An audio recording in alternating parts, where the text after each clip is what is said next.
सकाळच्या Google मीटच्या ॲपला Google meet बैठकीला तुमची कोणती अडचण आहे ती माझ्या चांगली लक्षात आलेली आहे. त्या दृष्टीनं आज आपण मूळ अवयव कसे पाडायचे आणि मूळ अवयव पाडण्याच्या विविध पद्धती आज आपल्याला व्यवस्थित समजून घ्यायच्या आहेत.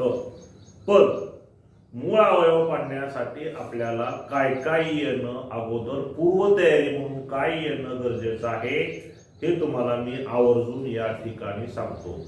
पहिली अट, पाढे पाठ असावे. दुसरे, कसोट्या समजून पाठ असाव्यात आणि तोंडी भागाकार करता आला पाहिजे. या तीन बाबी अतिशय महत्वाच्या आहेत, हे कधीही विसरू नका. या तीन बाबी जर तुम्ही छान केल्या तर मूळ अवयव तुम्हाला निश्चित पाडता येणार. जर तुम्हाला मूळ अवयव पाडताना अडचण आली तर समजायचं की आपल्या या तीन गोष्टी कशा आहेत, कच्च्या आहेत. म्हणून जर केलं नसेल तर अजून करा. आणि आज आपण मूळ अवयव कसे पाडायचे, मूळ अवयव कशाला म्हणायचं या बाबी सविस्तर शिकूया. मूळ अवयव पाडणे किंवा मूळ अवयव काढणे पण कधी कशाला म्हणायचं मूळ अवयव पाडणे? संख्या मूळ अवयवांच्या गुणाकार रूपात लिहिणे म्हणजे मूळ अवयव पाडणे. आता थोडस मूळ अवयव हा मुद्दा बाजूला ठेवा. तिथं म्हणलंय गुणाकार रूपात लिहिणे, ह्याचा अर्थ तुम्हाला मी अगोदर सांगतो. उदाहरणार्थ बघा, चार संख्या. ही चार संख्या आपल्याला दोन संख्यांच्या गुणाकार रूपात बघा कशी लिहिता येते. 1 गुणिले 4 ह्यालाच म्हणायचं गुणाकार रूपात लिहिणे. 2 गुणिले 2 ह्याला म्हणायचं गुणाकार रूपात लिहिणे. ठीक आहे, इथनं चार संख्या लहान वाटली. ठीक आहे, आपण दुसरी घेऊया. उदाहरणार्थ बघा, 28 घ्या. 28 गुणिले 1 गुणाकार रूपात लिहिली. 2 गुणिले 14 गुणाकार रूपात आली. 7 गुणिले 4 गुणाकार रूपात आली. आता थोडं ह्याच्यामध्ये अजून एक बाब तुम्हाला महत्वाची सांगतो. 28 गुणिले 1 आणि हेच जर मी 1 गुणिले 28 लिहिलं तरी काही फरक नाही. गुणाकाराच्या क्रियेमध्ये क्रमाचं बंधन नसतं. 1 नंबरची संख्या 2 नंबरला गेली, 2 नंबरची संख्या 1 नंबरला गेली, मागची संख्या पुढे झाली, पुढची संख्या मागे झाली, उत्तरात फरक पडत नाही. बेरीज आणि गुणाकारामध्ये क्रमाचं बंधन नसतं. वजाबाकी आणि भागाकारामध्ये मात्र क्रमाचं बंधन असतं. हे निश्चित लक्षात ठेवा. हेच जर मी असं लिहिलं, दुसरी एखादी मुलगी म्हणली 14 गुणिले 2, एक म्हणली मुलगी 2 गुणिले 14, दुसरी म्हणली सर नाही नाही नाही नाही नाही 14 गुणिले 2. दोघींनी एकमेकीला चुकलं म्हणायचं नाही, दोघींचंही बरोबर आहे, कारण दोघींचं उत्तर एकच येणार आहे. तसे तर मला 4 गुणिले 7 असं म्हटलं तरी चालतंय. ह्याला म्हणायचं गुणाकार रूपात लिहिणे. तर आता आपण मुळापासून, अगदी मुळापासून, मूळ संख्या सोडून बाकी सगळ्या संख्येचे मूळ अवयवच पाडूया. आणि मग पहिली संख्या आहे 4. बघा, 4 या संख्येच्या एकक स्थानी कोणता अंक आहे? 4च. मग 4 एकक स्थानी असल्यावर त्याला 2 न भाग जातो, म्हणून मी 2 लिहिलं. आणि 2 न भागल्यावर हा भागाकार कोणती करायचा आहे? 4 भागिले 2. उत्तर किती? 2 झालं. हे झाले 4चे मूळ अवयव. आहे अवघड? निश्चित नाही, लक्षात ठेवा. दुसरी पद्धत, ह्याला म्हणायचं आडवी पद्धत, ह्याला म्हणायचं उभी पद्धत. इथं उजव्या बाजूला 4 लिहायचंय. पुन्हा 4 ला 2 न भाग जाणार आहे. 2 बे 2 4 बे 1 बे बे गुणिले बे 2 गुणिले 2.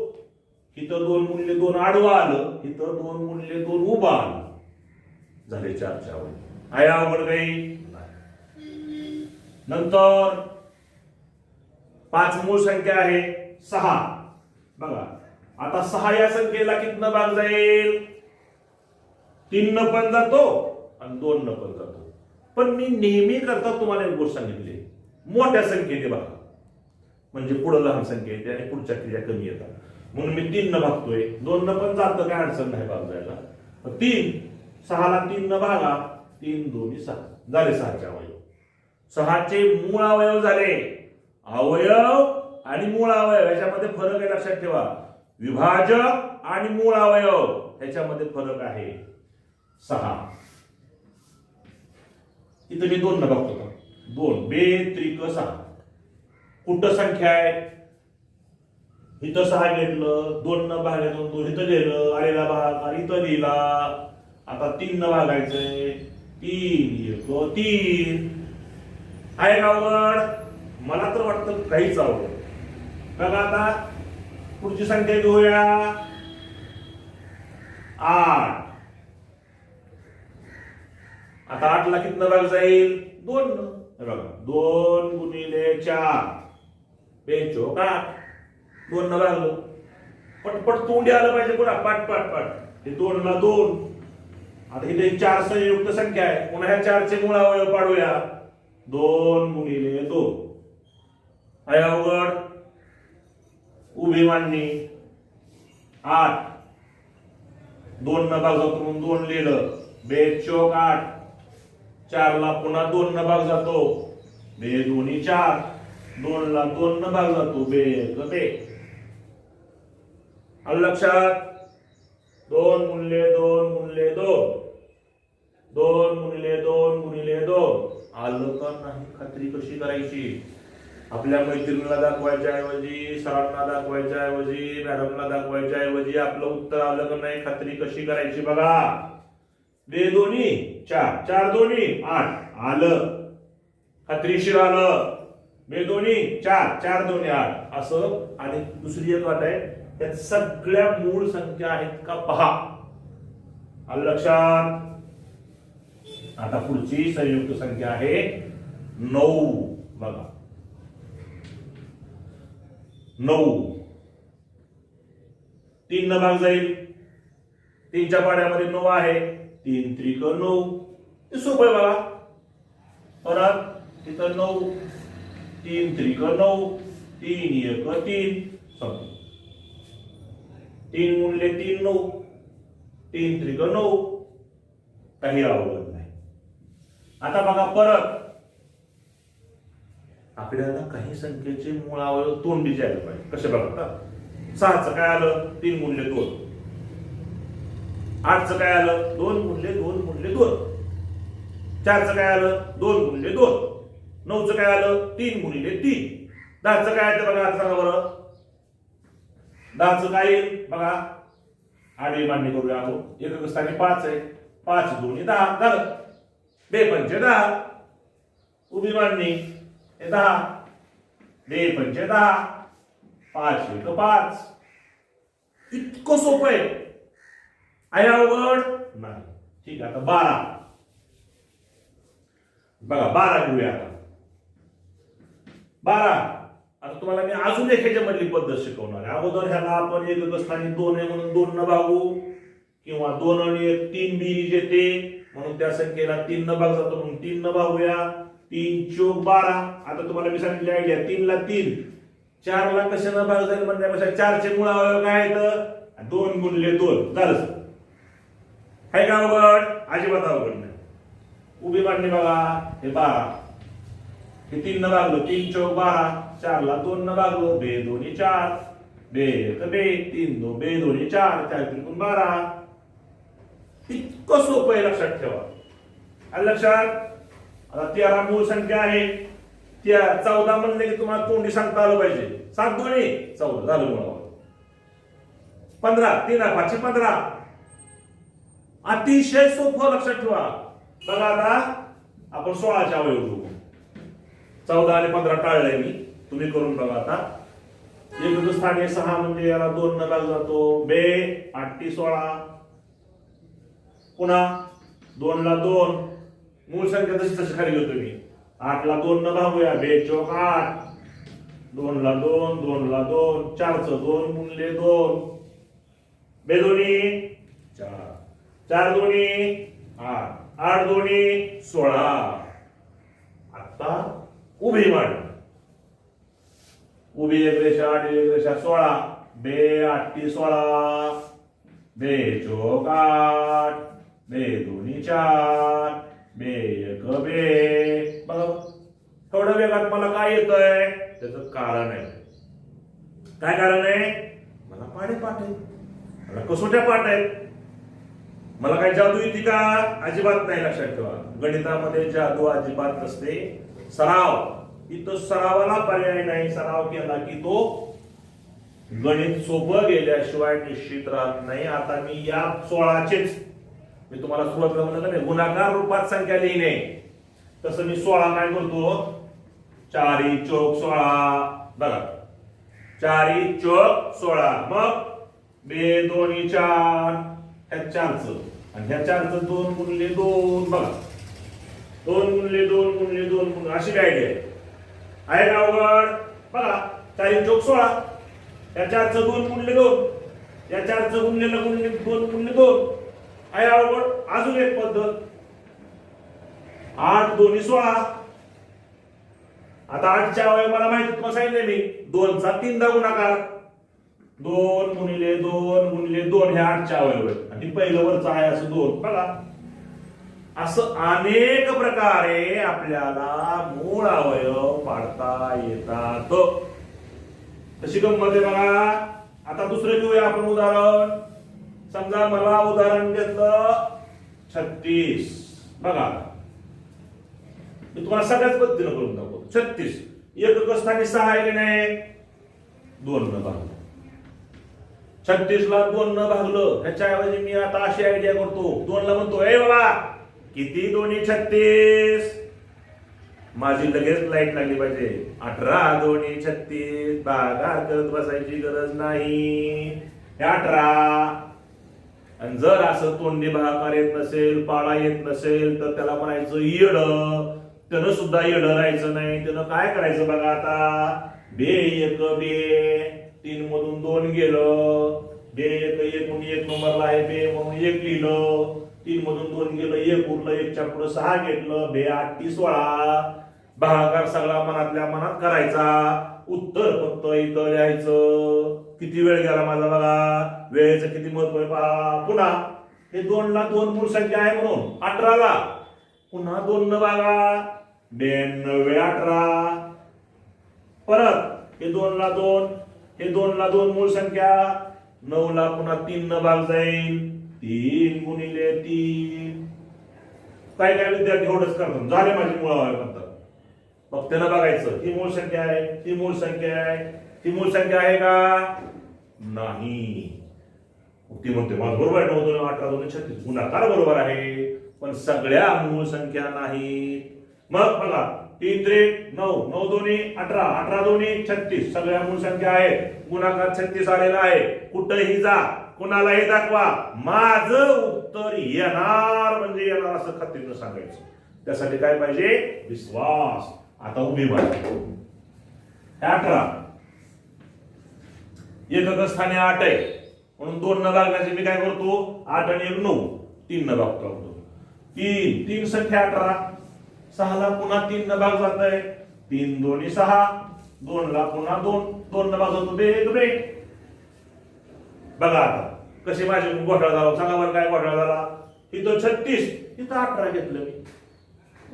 हा आता इथं काय करायचं बघा. हो दुरुस्ती कशी करतो मी 36 इथं घ्यायचं 36 ला कशानं बघा 18 येतंय 2.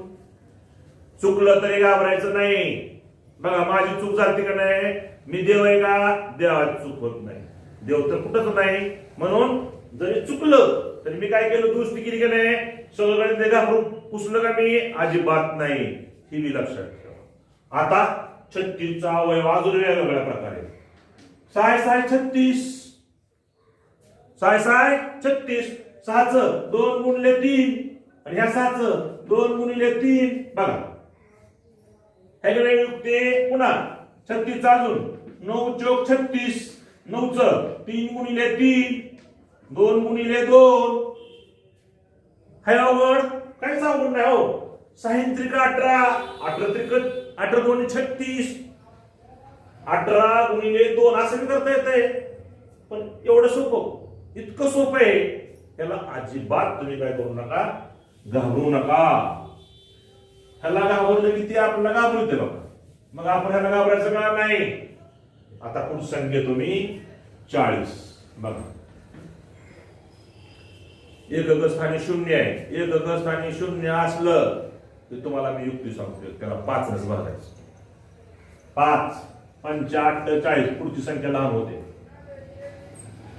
हे 5 ला 5, 8 ला 2 न भागा, 2 चौक 8.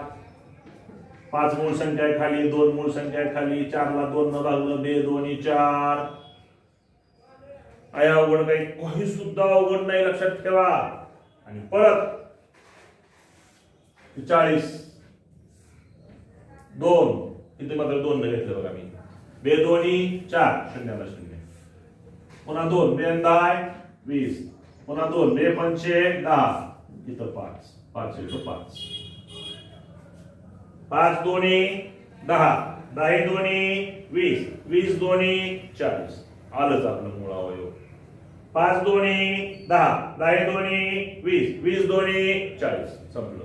आता 40 चे मूळ अवयव 8 गुणिले 5. तुम्हाला सांगितलंय मी 8 चे अवयव 2 गुणिले 2 गुणिले 2. म्हणून इथं लिहायचं 8 चं 2 गुणिले 2 गुणिले 2 आणि 5 ला 5 झालं बघा. किंवा असं करा, अजून काय 8 45. 10 चौक 40. 10 गुणिले 4 10 चे 5 गुणिले 2. 2 चं 4 चं 2 गुणिले 2. त्या संख्या कशाही मागे पुढे झाल्या, कशाही कटून टाकल्या तरी उत्तराला काही फरक पडत नाही. नाहीतर मी एकदा गंमत बघितली होती. एक मुलगी अशी आली, सर माझं 2 गुणिले 2 गुणिले 2 गुणिले 5 आलंय. आणि दुसरी मुलगी लगेच त्यावेळेस आली. मी हिला म्हणलं बरोबर आहे बाय, तुझं काय काळजी नाही, जा. दुसरी मुलगी लगेच आली. 5 गुणिले 2 गुणिले 2 गुणिले 2. हिला म्हणलं बरोबर आहे, जा. त्या दोघी तिथं गेल्या आणि एकमेकीची उत्तराची तुलना करायला लागल्या. त्या म्हणल्या सर तिच्यापेक्षा माझं वेगळं आलंय. तिचं माझं वेगळं, तुम्ही दोघीला कसं काय बरोबर म्हणला. तर दोघीचंही बरोबर आहे. जरी संख्या मागं पुढं झाल्या तरी गुणाकारामध्ये काही फरक पडत नाही. हे नीट लक्षात असू द्या. असं आपल्याला 40चं आडव्या पद्धतीनं, उभ्या पद्धतीनं, त्या अशा वेगवेगळ्या पद्धतीनं आपल्याला मूळ अवयव पाडता येतात. फक्त ह्या आडव्या पद्धतीमध्ये शेवटच्या ओळीमध्ये सगळ्या मूळ संख्या आल्या पाहिजेत. ह्या उभ्या पद्धतीमध्ये डाव्या बाजूला ह्या सगळ्या मूळ संख्या आल्या पाहिजेत. हे नीट लक्षात असू द्या. आता आणखी एक संख्या घेऊया आपण. बघा 64. आता 64 चे मूळ आडव्या पद्धतीनं आपल्याला सगळ्या पद्धतीनं आलं पाहिजे. एकक स्थानी 4 आहे, 2 न भागूया. हा भागाकार नेहमी डावीकडून करतात. 2 त्रिक 6 आणि 2 2 4. आलं लक्षात. आता ह्याच्यामध्ये ही मूळ संख्या फक्त आहे तशी खाली घ्यायची. 32 ला पुन्हा कितनं भाग जातो. एकक स्थानी 2 आहे, पुन्हा 2 न भागा. 2 1 2. त्या 3 मधून 2 वजाबाकी मांडल्यावर करायचे. 1 बाकी उरली. 1 च्या पुढे 2 घेतलं. 2 7 12. इथं फक्त भागाकार लिहायचा आहे. आणि भागाकाराची क्रिया कुठं करायची आहे, मनामध्ये करायची आहे. बरोबर. हे 2 ला 2 मूळ संख्या खाली आहे तशी. हे 2 ला 2 मूळ संख्या आहे तशी. 16 ला पुन्हा 2 न भाग जाईल. 2 8 16. आहे अवघड नाही. बरं बघा 2 गुणिले 2 गुणिले 2 गुणिले 8 ला पुन्हा 2 न 2 चौक 8. परत 2 ला 2 2 ला 2 2 ला 2 2 ला 2. 4 च पुन्हा 2 गुणिले 2. बघा कशा रेल्वे. 2 2 4 4 2 8 8 2 16 16 2 32 32 2 64. असं आपल्याला पट पट पट पट आलं पाहिजे. आता उभी मांडणी 64 2. इथं कोणतरी 4 लिहिते पण म्हणणार सर मी 4 लिहिणार, पण आपलं काय अर्थ आहे, मूळ संख्या पाहिजे. म्हणून इथं 4 लिहू नका. 64 ला 4 न पण भाग जातो, 8 न पण जातो, 16 न पण जातो, पण इथं मूळ संख्या आली पाहिजे. म्हणून 2 2 त्रिक 6 2 2 4 पुन्हा 2 न 2 1 2 2 7 12 पुन्हा 2 न, बे 8 16, पुन्हा 2 न, बे 4 8, पुन्हा 2 न, बे 2 4, पुन्हा 2 न, पुन्हा 1. आता हे तर मी थोडी गडबड केली बघ. मी म्हणलो इथं बे 3 6, बे 2 4, त्याला 2 न, बे 1 बे 8 ती 16. पण पुन्हा 2 न माझ्या म्हणलंच म्हणलं मी. पण पुन्हा 2 न का म्हटलंय तर मी विचार मांडण्यात केला. इथे एक स्थानी 2 आहे म्हणजे ह्याला 2 न भाग जाणार, इथे एक स्थानी 6 आहे म्हणजे ह्याला 2 न भाग जाणार, निश्चित जाणार. तिथं 8 आहे, 8 ला निश्चित 2 न भाग जातो. म्हणून मी पट हे मला कधी यायला लागलं की मला खात्री आहे मी जे बोलतोय ते मला सरावानं कळलंय की या संख्येला निश्चित 2 न भाग जातोय. म्हणून मी हे तोंडी पटपट केले. आता बघा आपली ही एक पद्धत झाली, ही दुसरी पद्धत झाली. आता तिसरी पद्धत कशी करतो बघा मी. 64 चे मूळ अवयव 8 टी 64 आणि मग 8 म्हणलं की 2 गुणले 2 इथं पुन्हा ह्या 8चं 2 गुणले 2 बघा. मी तुम्हाला बघा सांगितले 4 म्हणलं की 2 गुणले 2, 6 म्हणलं की 3 गुणले 3 गुणले 2, 9 म्हणलं की 3 गुणले 3, 8 म्हणलं की 2 गुणले 2, 10 म्हणलं की 2 गुणले 5, 12 म्हणलं की 3 गुणले 2, 15 म्हणलं की 3 गुणिले 5. असं बटनावर आपलं कसं असतं लाईट दाब बघा. लाईटचं बघितलं तुम्ही कधी बटन दाबून लाईट लागते तसं प्रश्न लगेच उत्तर असं आपल्याला पाठ. आता मला 64 अजून एक पद्धत 64ची. कोणत्या 2 संख्येचा पुन्हा 64 आहे 16 + 64. 16च्या अवयव बघा 16चं किती वेळ चालतं 16चं 4 वेळेस येते का 2 गुणिले 2 आणि ह्या 4चं 2 गुणिले 2 ते दोन्ही 4 4 दोन्ही 8 8 दोन्ही 16 16 दोन्ही 32 32 दोन्ही 64. बघा 2चा 2दा गुणाकार घेतला की 4 येते, 3दा घेतला की 8 येते, 4दा घेतला की 16 येते, 5दा घेतलं की 5 32 येते, 6दा घेतलं की 64 येते. हे असं आपल्याला सरावानं निश्चितपणानं माहीत झालं पाहिजे आणि असं मूळ अवयव आपल्याला खात्रीशीर आलं पाहिजे. तर मग आज अजून एक संख्येचं घेऊ आणि पुढं काय करायचं तुम्हाला एकदा थोडंसं थोडक्यात माहिती सांगतो. आता घेऊ आपण 84. 2 अंकी संख्येचं घ्यायला होतो फक्त आज. ही 2 एक दिवसाने 4 आहे म्हणून 2 घेतले मी. 2 चौक 8 2 4 2 ला 2 एक दिवसाने 2 आहे म्हणून पुन्हा 2 न लागलं 2 4 1 2 ला 2 3 7 21 7 21 21 दोन्ही 42 42 दोन्ही 84 आले मूळ हे 84. डायरेक्ट 2 न लागतोय मी. 2 चौक 8 2 2 4 2 न लागले दुसऱ्या 2 म्हणून 2 2 4 2 21 ला 3 न लागला तो 3 7 21 7 1 7 7 21 21 2 42 42 2 84 42 2 84. बघा मी किती सहज म्हटलंय तुम्हाला येत नाही असं लक्षात ठेवा. मला सरावामुळे येत आहे आणि लक्षात. आता 84चा आणखी दुसऱ्या पद्धतीने नाव बघा. 12 7 84. 12चे तुम्हाला मी सांगितले बघा 3 गुणिले 2 गुणिले 2 गुणिले 7 ही 7 ला 7 बघा 7 2 14 14 28 28 84 आहे अवघड. पुन्हा अजून कसं म्हणता येईल 84चं 42 2 84 पण येते पण संख्या मोठी होती 42 12 7 84 झालं 14 सख्खी 84 14 गुणिले 6 मग 14चं 7 गुणिले 2 3चं 2 गुणिले 3 बघा 3 दोन्ही 6 6 दोन्ही 12 12 साठी 84. असं अनेक प्रकारे आपल्याला मूळ अवयव पाडता येतात. मूळ अवयव पाडायला आले, विभाजक लिहिता आले, विभाज्य लिहिता आले तरच आपल्याला लसावी मासावी येईल. आणि त्यासाठी आज तुम्ही किंवा हा व्हिडिओ पाहिल्यानंतर 2 अंकी 3 अंकी संख्यांचा भरपूर सराव करा आणि असलेल्या अडचणी नंतर विचारा. तुम्हाला निश्चितपणे येईल अशी अपेक्षा व्यक्त करतो. पण येईल म्हणजे मी काय तुम्हाला आशीर्वाद देत नाही, लक्षात ठेवा. सराव केला तर येईल, निश्चित येईल. सराव करा, यश तुम्हाला निश्चित मिळणार अशी अपेक्षा बाळगतो आणि या ठिकाणी थांबतो. धन्यवाद.